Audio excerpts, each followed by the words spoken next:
Уважаемый господин президент, уважаемые коллеги, друзья, мы очень рады. Mr. President, colleagues, friends, we are glad to see you here in Russia, to welcome you to Russia. Are you getting the translation? It's fine then. That's your first official visit to our country. So, Mr. President, recently Eritrea celebrated the 30th anniversary of its independence, and it coincides with the day when our diplomatic relations were established, the relations between our countries. So allow me to congratulate you on that and to thank you that over these years, when you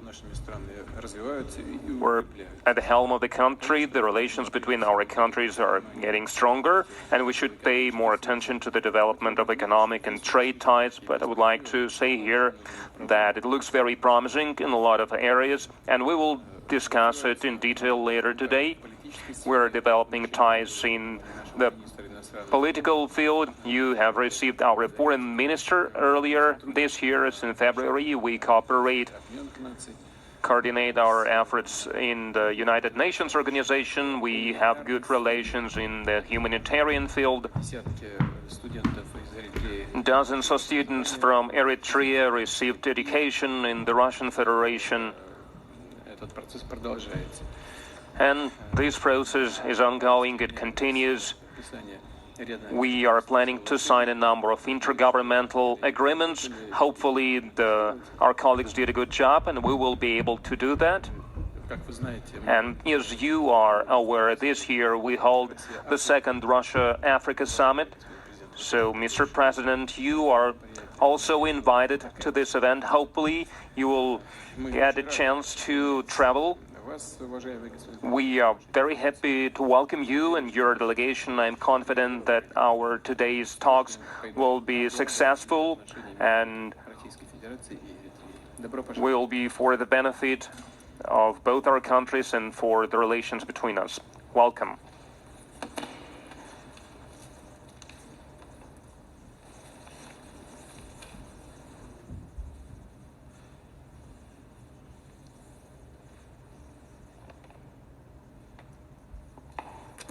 Apologize for the discomfort. Your Excellency, Vladimir Putin, President of the Russian Federation. Allow me first to convey my profound gratitude to Your Excellency for the invitation and opportunity accorded to me. As Your Excellency is aware, substantive consultations on partnership were carried out recently, both during the visit of your delegation that was led by Foreign Minister Lavrov to Asmara and the subsequent visit of our delegation led by his counterpart to Sochi. In this context, I'm convinced that our consultations today will reinforce and elevate the role of our partnership to a higher level. Dear Mr. President, in my view, the global order, which is on the cusp of radical transformation, requires objective appraisal and mutual consultations as a timely subject matter and phenomenon of paramount importance and significance. The common assessment that we undertake will in turn be vital in the formulation of programs and partnership that we chart out. The reckless ideology and unbridled acts of domination pursued in the past 30 years to impose a unipolar world order have endangered multiple crises and massive destruction. They have constituted the principal impediment to the progress of mankind.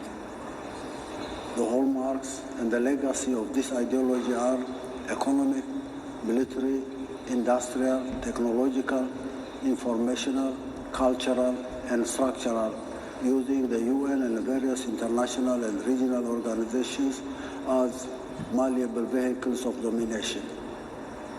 The specific details in terms of spatial and temporal occurrences can be further elaborated with incontrovertible facts and evidences. The ideology and strategy of domination was prevalent during and before the advent of the Cold War. Nonetheless, its intensification in the past 30 years was not sudden.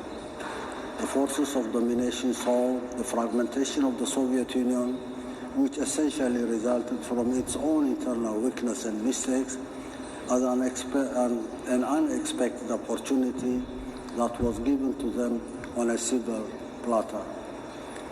This event led them to an erroneous calculus that the elusive belief that they can henceforth dominate the world without any rival.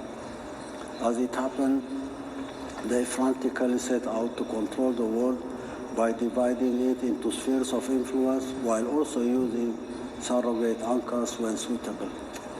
In this respect, what they termed containment was one of the principal tactics and schemes in their toolbox in the strategy of international order that they mapped out and that was predicted on the ideology of domination.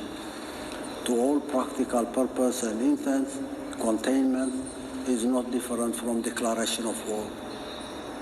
The undeniable fact that containment of the economic, military, industrial, technological, informational, cultural, and institutional growth of other free peoples and countries is tantamount to and cannot have practical meaning other than the declaration of war. And what are the methodologies and tools of containment? Demonization, ostracism, interferences, political subvergence, instigation of crisis, sanctions, flagrant violation of law that include open military assaults. Free peoples and countries could not succumb to these egregious transgressions. The resistance and defiance of the free peoples is indeed the primary reason why the ideology and strategy of the forces of domination did not succeed in the past 30 years. Dear Mr. President, the Russian Federation was the primary competitor and rival slated for the policy of encirclement and containment by the forces of domination from the early 90s. And its global impact in the past 30 years was considerable indeed. The Russian Federation too did not undertake at the outset all the necessary preparations for effective resistance. An integrated and comprehensive strategy of resistance was not accordingly set in motion. But with time, and as their latent policy of containment against China becomes more transparent, international awareness of the free peoples has increased. It is imperative to expand and deepen this awareness, chart out a comprehensive strategy and concrete plans that encompass all fields, create dynamic mechanisms, marshal the necessary resources so as to ascertain the advent of and transit to a civilized international order of mutual respect, cooperation, complementarity and prosperity, where justice and the rule of law prevail. This is not an option but a historical obligation. There is hope and conviction that the Russian Federation will play its appropriate role in this mission of humanity, in solidarity and cooperation with the free peoples. In this spirit, I wish you success in your journey. Thank you for this opportunity. Благодарю вас.